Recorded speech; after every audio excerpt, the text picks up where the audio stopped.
picking the 71 up from interior today. If you can't tell, I'm already here, and my face hurts from smiling. You guys want to see it? Let's check it out. Today's Lethal Garage video is sponsored by none other than Lethal Garage. Check out our custom flex fuel kits using OEM parts direct from GM. Check it out at lethalgarage.com. What's going on, guys? Matt over here, Lethal Garage, and we're picking up our 71 Camaro. It's been what? It's been a month. We dropped it off on the 27th. Almost 5 weeks. Yeah, almost 5 weeks. So interior for the 71. You guys know we've been building up to this point. I brought my car up here to Robbins Upholstery, and is Apple Valley, right? Apple Valley, California. This is Brian. He's the master. Hi, folks. Interior wise. And I know you guys just want to see it. You just want to see it. So I'm just going to give you a little caveat. I gave Brian a little bit of direction of what I wanted. There was a few things here and there, like incorporating touchscreen iPad in the dash, the coloring and whatnot. I brought my own material, I purchased from Status. He ended up having to buy some material to match because the stuff from Status had the rear backing. Yep. It's really designed for seats, not for the hard panels, like to wrap the A-pillars or the sail panels and stuff like that. So had to do a little bit of stuff in that regards, but let's just get to it. They literally did the entire interior, everything. Anything that fabric touches, they did, and even more so. They fixed a few items here and there. So let's get right to showing you what this bad boy looks like. Okay guys, so this is my second time shooting this because when I was up at Robbins Upholstery, like, I don't know, my emotions and everything just kind of got the better of me, and I don't think I talked or shot a good video. So basically, I'm cutting this in after the introduction of Robbins Upholstery and Brian because I didn't like that portion. So as you guys know, 71 Camaro, full interior, redone. Bam. I got her home. I got her all cleaned up. It was a drive. It took us about 3 hours to get back. Unfortunately, there was traffic, but this is all about the interior today. So 2 years going, a little over 2 years. And this project has been my baby. One that has had its up and downs, and we've had to take breaks and all that stuff, but getting right into the interior. So as I stated earlier, they did the full interior. Door cards, they reupholstered the front seats. So these are the Status racing seats that have actually been discontinued, unfortunately, but we made the choice to redo them so the whole car could match. Because the design that Status had was pretty general, and I just wanted something a little more unique. So we went with this style. Again, black suede with the gray accents with the carbon fiber style vinyl, which I think looks really cool. And that got carried over in multiple places. But as far as the interior goes, everything's been touched by Robbins Upholstery. They redid the floors, they did the front and back seat. They had to custom modify the back seat to fit with the mini tubs, which included custom cutting the fender covers. They coated the sail panels, the A-pillars, they did a solid one-piece, no bow roof. It's all suede. It looks so clean. It just looks so good.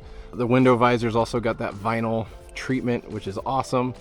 And we had them put a custom iPad mini in with a custom little mini console up here with a cubby hole to put my wallet and phone and whatnot. I don't have the cover for the shifter in place yet because we still have to put the lockout and the light on, but they covered that. They put the seat heaters in there. So the Status seats actually came with seat heaters. So that's where we put the buttons on the side. So if you want to keep your butt warm, it's all in there for the butt, not the back. But yeah, they custom did these. They did the little pockets. Like it's weird because it's like a big solid plastic piece, and it was hard to determine how to make it unique in its own way. And I really like how Brian incorporated all the things across the board. Now, for the door cards, I was very specific. I did not like the second gen door cards. I didn't like the big plastic thing at the bottom. I just didn't like it. So we ended up going with a first gen style armrest here and door close, and just nice and clean. Simple, clean, and nice. You know, it's not for everybody, but it's what I wanted. So as far as the trunk goes, I just wanted the whole trunk done, nice and wrapped. So we got the Optima battery over here, fire extinguisher over here, had them do a custom closeout panel here to hide all the rear lights and just so I'm not hitting the wires if I throw stuff back here. Obviously, these are all the extra parts. The cover for the shifter, which I was telling you about a little bit earlier, and some of the parts we're not using. Some of the parts and pieces for the rear seat belts, I didn't have the right ones. I got to order the right ones. And then obviously the rear view mirror from Anvil. Unfortunately, the flush fit glass didn't have the right mount, so I'm gonna have to have a glass guy come out and take that mount off the glass and get the proper one for their mirror and get that in place. And I believe it actually came with it, if I'm not mistaken. Oh, maybe not. Oh yeah, it does. So it's here. So I just got to get this mounted on the glass so that way we can mount this mirror properly. But I think the back carpeting looks really clean and nice. Sorry, there's a bunch of stuff back here right now, but they just did a really good job. They did all the way up to the top. They even, for the package tray, again, hard to see, but they put holes for the speakers and covered that with the suede. And then they actually put the bolts in place so I can mount the speakers there when I'm ready to do that, which was really cool of them to do. Outside of that, they did little things, like mounted the seat belts properly and put nut spacers on them so all this stuff moves freely. The side belts will actually lay down out of the way, which is great, where before they were just kind of sticking up because I had the bolts locking them in position. They fixed the best they could the glove box. There's something wonky going on with these plastic pieces. They're not perfectly straight, but we got that all situated, and it just, I mean, the interior looks great. The headliner, all the parts and pieces, everything just came together exactly how I imagined. Really impressed with how it all came together. And it doesn't look like every other second gen Camaro out there. And that's probably the biggest thing for me here. And again, the flush fit glass. Now, keep in mind, we originally put normal glass in my car. I wasn't planning on doing the flush fit glass. I mean, I wanted to do it, but I gave up on it because it was going to be too much money. Well, I got extra money and I was like, you know what, let's take the other glass out and let's roll the dice and put this glass in, doing zero body work or measurements or fitments outside of just going off the word from the company that this will fit the stock openings. So lo and behold, I mean, it fits really nicely. There's one little issue in the back corner. So we had to make a concession so you can kind of see how this dips a little bit lower than the body line itself. And then also this gap right here. So it widens out a little bit right here. That is the only concession we had to make. So if you come over to the other side, this side actually fit a lot better. And it has the same gap spacing here, up here.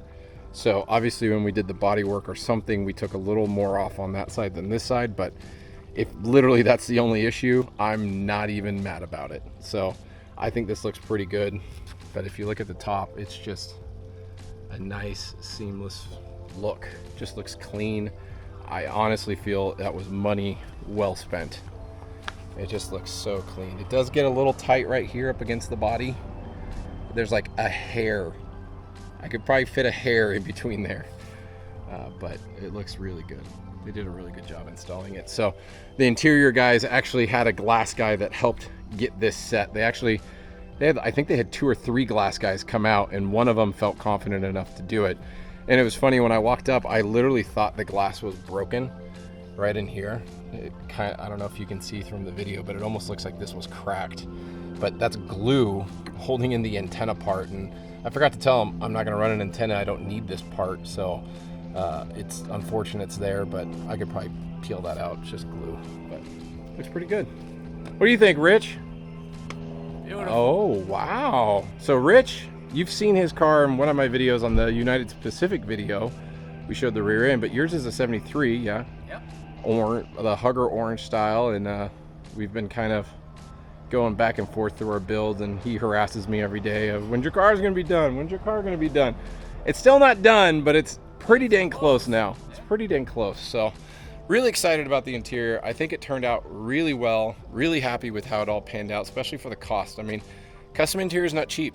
Don't get me wrong, you guys probably go out there, look at the TMI interiors and all that stuff, and you're like, oh God, those are like 3, 4, 5 grand for back seat, front seats, door cards, all that stuff. This is custom. They had to spend a lot of hours making the rear seats fit, making the panels fit, building the custom closeout panel for the rear lights, building the center dash, building the console stuff. Like, just a lot of work went into this. So cost wise, it's well over 10 grand. So if you're looking to do an interior, expect to be spending over that, if not more. And it really comes down to the type of materials that you're using. I had purchased this suede from Status to match the front seats that I had, because originally I liked the way that looked and everything. And so I purchased all the material. That's all the extra material I have. I could probably do another 3 cars. So if you want black suede and gray suede, hit me up. I'll give you a good deal on suede. But outside of that, I'm super happy. And I apologize, I'm like super stuffy and I don't know what's going on. I don't know, but it's done. It's done. I got an interior.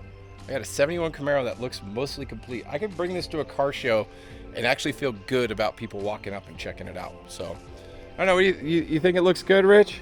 I know I just asked you, but I think it was worth it. I thought it was going to be a little gaudy going so much suede or Alcantara or whatever you want to call it, but I think it actually balances itself out well. I really like how the headliner turned out.